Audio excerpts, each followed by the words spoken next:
اللہ الرحمن الرحیم السلام علیکم ورحمۃ اللہ وبرکاتہ۔ علم الصرف کے سبق نمبر 13 کے ساتھ آپ کے سامنے آج ایک دفعہ پھر حاضر ہیں۔ اس سے پہلے ہم نے سبق نمبر 12 کے اندر امر بنانے کا قاعدہ آپ کے سامنے ذکر کیا تھا کہ امر کو کیسے بنایا جائے گا، اور امر کے جو صیغے غائب معروف کے ہیں اور امر کے جو صیغے حاضر معروف کے ہیں، ان دونوں کے درمیان جو امر کے اندر فرق ہے کہ امر غائب معروف کا صیغہ ہو یا امر حاضر معروف کا، ان کے درمیان ایک بنیادی فرق یہ تھا کہ امر حاضر معروف اس کے شروع کے اندر لام مکسور نہیں ہوتا، جبکہ امر غائب کے صیغوں کے اندر لام مکسور ہوتا ہے۔ یہ ایک بہت بنیادی فرق تھا جو آپ کے سامنے ذکر کیا تھا، اور اس کی مشق بھی آپ کے سامنے کی تھی۔ امید ہے کہ انشاءاللہ العزیز آپ اس بات کو اچھی طرح سمجھ گئے ہوں گے۔ اب ہم اگلے سبق کی طرف ہمارے بڑھتے ہیں۔ تو اب ہم اپنے اگلے سبق کی طرف بڑھتے ہیں، اور اگلے سبق کے اندر ہم دیکھتے ہیں وہ باتیں جو چند باتیں ہماری پچھلی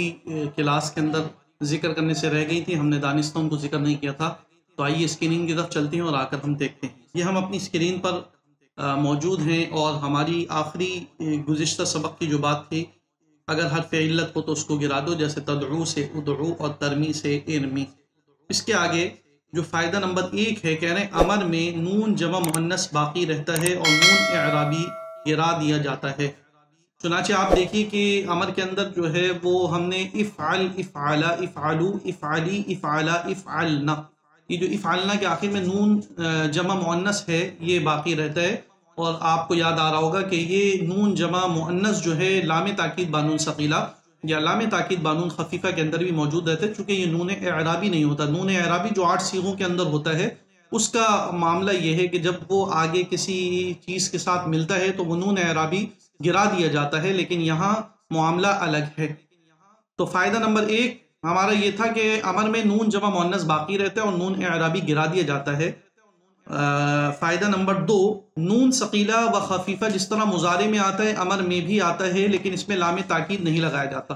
اور لام تاکید نہ لگانے کی ایک وجہ جو آپ بڑی سمجھ سکتے ہیں وہ یہ ہے کہ امر کے اندر پہلے سے امر غائب کے صیغوں کے اندر لام مکسور موجود ہوتا ہے، تو لام مکسور کے ساتھ ہم لام تاکید بھی لگاتے تو یہ ناممکن ہے۔ اس لیے امر کے اندر جو ہے وہ لام تاکید نہیں لگتا، ہاں نون ثقیلہ لگتا ہے اور نون خفیفہ بھی آتا ہے، جس کو ہم اپنی اسکرین پر یہ دیکھ رہے ہیں کہ ہمارے سامنے وہ جو گردان لیفعل تھی، لیفعل تھی۔ لیفعل کے بارے میں بھی ہم نے بات کر لی تھی کہ جو ہمارے صیغے تھے معروف کے، اور لیفعل جو ہمارا صیغہ ہے مجہول کا۔ اب آگے اس کے آگے دیکھیں نون ثقیلہ لگا ہوا، لیفعلن، لیفعلانی، لیفعلن، لتفعلن، لتفعلانی، لیفعلنانی۔ یہ دیکھیں لیفعلنانی یہ جمع مؤنث غائب کا صیغہ ہے، اور آپ سمجھ ہوں گے کہ جمع مؤنث غائب کے نون کو بھی باقی رکھا ہوا ہے اور نون ثقیلہ بھی لگانا ہے، لیکن چونکہ نون ثقیلہ جو ہوگا تو نون ثقیلہ کے اندر، نون ثقیلہ کے اندر جو نون مشدد ہے تو پہلا والا نون یقینی طور پر ساکن ہے، تو نون ساکن ہونے کی وجہ سے لیفعلنا کہ اگر نون کو ہم اس کے ساتھ ملاتے تو پھر یہ نون جمع مؤنث ہو یا نون ثقیلہ ہو یہ آپس میں ایک ہو جاتے، تو ان کے درمیان فصل کرنے کے لیے یہ الف لگایا جاتا ہے، جس کو الف فاصل بھی کہتے ہیں، لیفعلنانی، افعلنا، افعلانی، افعلنا، افعلنا، افعلانی، افعلنانی، لافعلنا، لنفعلنا۔ بالکل آپ کے سامنے بالکل سامنے واضح نظر آ رہا ہے کہ وہ تمام صیغے کہ جن صیغوں کے اندر امر حاضر امر غائب معروف کی جو گردان ہے اس میں نون ثقیلہ لگ گیا ہے۔ صرف ایک چیز جو تھوڑی سی مختلف نظر آ رہی ہے کہ نون جمع مؤنث باقی ہے، اور نون جمع مؤنث کے ساتھ ہی نون ثقیلہ بھی لگایا گیا ہے، لیکن نون ثقیلہ لگانے کی وجہ سے نون جمع مؤنث اور نون ثقیلہ دونوں آپس میں بالکل مل نہ جائیں تو اس کے لیے الف فاصل لگایا گیا ہے۔ تو اسی طرح آپ دیکھ لیجئے کہ جو نون لام تاکید بانون خفیفہ کے اندر جو نون خفیفہ ہوتا ہے وہ بھی اس کے اندر لگتا ہے، لیکن وہاں بھی ہم نے گردان پڑھی تھی کہ لام تاکید بانون خفیفہ کے اندر بھی خفیفہ میں سارے صیغے نہیں آتے ہیں۔ آپ سبق نمبر 11 دیکھ لیں تو انشاءاللہ اس میں وہاں تفصیل موجود ہے۔ چنانچہ یہاں بھی وہ سارے صیغوں کے اندر نون خفیفہ نہیں آ رہا ہوگا، کس کے اندر آ رہا ہے؟ کہہ رہے ہیں لیفعلن، لیفعلن، لتفعلن، افعلن، افعلن، افعلن، لافعلن، لنفعلن۔ یہ آپ دیکھیے کہ نون خفیفہ ان صیغوں کے اندر آ رہا ہے، اور اس کی مکمل تفصیل ہم سبق نمبر 11 کے اندر کر چکے ہیں۔ آپ اس کی ویڈیو کا لنک موجود ہے ڈسکرپشن کے اندر، آپ اس لنک کو کلک کر کے آپ اس کو مزید دیکھ سکتے ہیں۔ تو یہ فائدہ نمبر ہمارا تھا دو نون ثقیلہ و خفیفہ جس طرح مضارع میں آتا ہے امر میں بھی آتا ہے، لیکن اس پہ لام تاکید نہیں لگایا جاتا۔ فائدہ نمبر 3 ہے کہ لام تاکید مفتوح ہوتا ہے، اس کے معنی ہیں ضرور، اور لام امر مکسور ہوتا ہے، اس کے معنی ہیں چاہیے کہ۔ یہ فائدہ ہمیں ذہن میں رکھنا اس لیے ضروری ہے کہ قرآن کریم میں بعض اوقات آپ کو امر کے صیغوں کے اندر لام لگا ہوا نظر آتا ہے، تو آپ بآسانی پہچان سکتے ہیں کہ یہ لام امر ہے یا لام تاکید ہے، کیونکہ ایک بہت واضح فرق ہے کہ لام امر جو ہے وہ مکسور ہوتا ہے اور لام تاکید مفتوح ہوتا ہے۔ اس کے علاوہ آپ اور بھی جگہ لام کی جب دیکھیں گے کہ لام وہ مفتوح ہے، اس کے اوپر فتحہ ہے، تو آپ بآسانی سمجھ سکتے ہیں کہ یہ لام امر نہیں ہو سکتا، کیونکہ لام امر مکسور ہوتا ہے۔ تو یہ فائدہ نمبر 3 ہے، اور کہہ رہے ہیں کہ لام تاکید کے معنی ضرور کے ہوتے ہیں اور لام امر کے معنی چاہیے کہ، لیفعل چاہیے کہ مارے وہ ایک مرد۔ فائدہ نمبر 4 ہے حمزہ وصل وہ حمزہ ہے جو اپنے پہلے حرف سے مل جائے اور پڑھنے میں نہ آئے مگر لکھنے میں باقی رہے، جیسے فتلب تم مطلب۔ اب دیکھیں یہاں فتلب کے اندر جو اطلب ہے یہ جو حمزہ ہے، اور آپ اسی کے ذریعے سے یہ بھی سمجھ لیجئے کہ اطلب جو یہ صیغہ بنے گا، یہ صیغہ امر حاضر واحد مذکر حاضر کا صیغہ ہے، اور اطلب کے اندر آپ دیکھیے کہ یہ تطلب سے بنا ہے، اس میں تا کو ہم نے گرایا، پہلے کلمے کو دیکھا ہم نے جو سبق نمبر 12 میں پڑھا ہے، پہلا کلمہ ہمارا دیکھا تو وہ ساکن تھا، تو پھر عین کلمے کی طرف گئے ہیں، اور عین کلمہ ہمارا طلبہ یطلبو کے اندر یعنی تطلبو کو تفعلو کے وزن پہ لاتے ہیں، تو ہمارا عین کلمہ ہے لام۔ تو پتہ چلا لام جو ہے وہ عین کلمہ ہے، اور اس لام کے اوپر ضمہ آ رہا ہے، تو ہم نے پڑھا تھا کہ اگر لام کا کلمہ امر بنانے کے لیے لام کلمے کو دیکھتے ہیں، اگر وہ مکسور یا مفتوح ہوتا ہے تو حمزہ وصلی مکسور آتا ہے، لیکن اگر وہ مضموم ہو جیسے یہاں ہے تو حمزہ وصلی مضموم آتا ہے، چنانچہ فتلب اصل میں تھا اطلب۔ اچھا یہاں جو حمزہ وصلی ماقبل سے ملنے کے اندر لکھنے میں باقی رہتا ہے، پڑھنے میں چلا جاتا ہے، اس فائدے کا یہاں خاص طور پہ ذکر اس لیے بھی کیا ہے کہ یہ امر کا حمزہ کے بارے میں بتانا چاہ رہے ہیں۔ یہ امر کا حمزہ جو ہوتا ہے، جو حمزہ ہم لگاتے ہیں مضموم یا مکسور، یہ حمزہ وصلی ہے۔ اچھا یہ بات تھوڑی سی ذہن میں ضرور رکھیے گا کہ متعدی سے بھی امر کے صیغے کے اندر جو باب افعال ہے،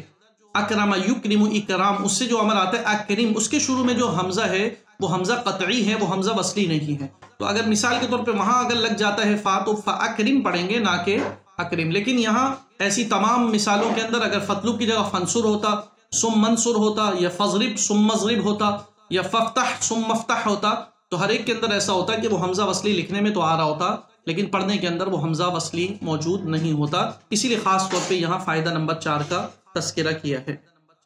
اس کے بعد آپ تمرین کچھ ہمارے سامنے موجود ہیں۔ اسمع اکتب اجتنب سے امر کی پوری گردان کرو، یہ تو آپ کے ذمے ہیں، اور آپ انشاءاللہ ہمارے جو اسباق ہیں ان اسباق کو دیکھ کر آپ اسمع اسمعا اسمعو اسمعی اسمعا اسمعنا یہ حاضر ہے، پوری گردان میں لیسمع لیسمعا لیسمعو لتسمع لتسمعا لیسمعنا اسمع اسمعا اسمعو اسمعی اسمعا اسمعنا لاسمع لنسمع۔ اسی طرح اکتب اجتنب، فرق یہ ہے کہ اسمع اور اکتب جو ہے ثلاثی مجرد کے ابواب ہیں، جو انشاءاللہ آگے جا کے ہم ابواب کی مکمل تفصیل پڑھیں گے، ابھی آپ کے لیے ضرورت نہیں ہے۔ اور اجتنب جو ہے وہ ثلاثی مزید فی ہے، بعینی اسی طرح امر بنے گا۔ لام تاکید اور لام امر میں کیا فرق ہے؟ یہ سوال نمبر 2 ہے۔ آپ بتا سکتے ہیں کہ جی لام تاکید اور لام امر میں بنیادی فرق یہ ہے کہ لام تاکید مفتوح ہوتا ہے اور لام امر مکسور۔ امر حاضر معروف بنانے کا قاعدہ بیان کرو، جو ہم نے کر لیا ہے، اور ضرور آپ اس کو اچھی طرح ذہن میں رکھیے اور اس تمرین کو حل کیجیے، کیونکہ جب تک آپ حل نہیں کریں گے، جب تک انشاءاللہ آپ حل کریں گے تو انشاءاللہ آپ علم الصرف کے اندر بہتر آپ کی صورتحال سامنے آئے گی۔ حمزہ وصل کسے کہتے ہیں؟ حمزہ وصل اس کو کہتے ہیں کہ جو ماقبل سے ملنے کی صورت میں لکھنے میں باقی رہتا ہے لیکن پڑھنے میں باقی نہیں رہتا۔ اور فقرات ذیل کے معنی بیان کرو۔ لیکتب، میں نے عرض کیا تھا کہ لام امر مکسور ہوتا ہے، اس کے معنی چاہیے کہ ہے، اور یکتبو آپ سمجھ رہے ہیں کہ یکتبو جو ہے یہ جمع مذکر غائب کا صیغہ ہے، چاہیے کہ وہ سب لکھیں، وہ سب مرد۔ اترکو تم سب چھوڑو، لتعلمن امنعن لاکتبن اعلموا لیمنعن اترکنان لیسمعان لتترکو۔ آپ اگر اچھی طرح انشاءاللہ اس اسباق کو سمجھیں گے، دیکھیں گے، تو یہ معنی کرنا آپ کے لیے آسان ہو جائے گا، اور یہ آپ کی پہلی سیڑھی ہے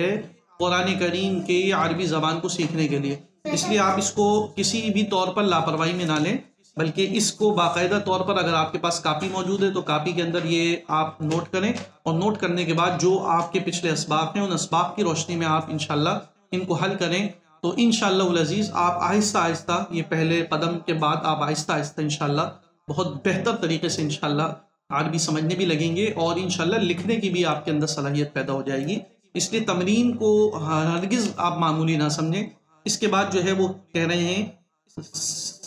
سوال نمبر 6، ذیل کے جملوں کو عربی میں ادا کرو، اور یہ جتنے جملے یہاں آپ کو نظر آ رہے ہیں یہ سب امر کے ہی ہیں، آپ ان سب کو انشاءاللہ حل کریں۔ یہ آپ حل کر لیں تو انشاءاللہ اس کے بعد ہم اگلا سبق نہیں کے متعلق پڑھیں گے۔ امر اور نہیں کے اندر بنیادی فرق یہ ہوتا ہے، امر میں کسی کام کرنے کا حکم ہوتا ہے اور نہیں میں کسی کام سے روکا جاتا ہے۔ ان کے اندر جو فرق ہے وہ انشاءاللہ ہم اگلے سبق، جو ہمارا سبق نمبر انشاءاللہ 14 ہوگا، اس کے اندر ہم پڑھیں گے۔ آپ سے امید کرتا ہوں کہ انشاءاللہ آپ اس سبق کو سمجھ بھی گئے ہوں گے۔ نہیں سمجھے آپ بار بار اس کو سنیے اور بار بار اس کو اپنے ذہن کے اندر ریپیٹ کیجئے، ان تمرین کو، ان سوالات کو حل کریں، انشاءاللہ العزیز آپ ضرور سمجھ جائیں گے۔ پھر بھی کوئی سوال باقی رہ جاتا ہے آپ کمنٹس کے اندر اس کو لکھ کر پوچھ سکتے ہیں، انشاءاللہ العزیز کوشش ہوگی کہ جلد از جلد آپ کو اس کا جواب دیا جائے۔ اگلے سبق تک کے لیے اجازت۔ السلام علیکم ورحمۃ اللہ وبرکاتہ۔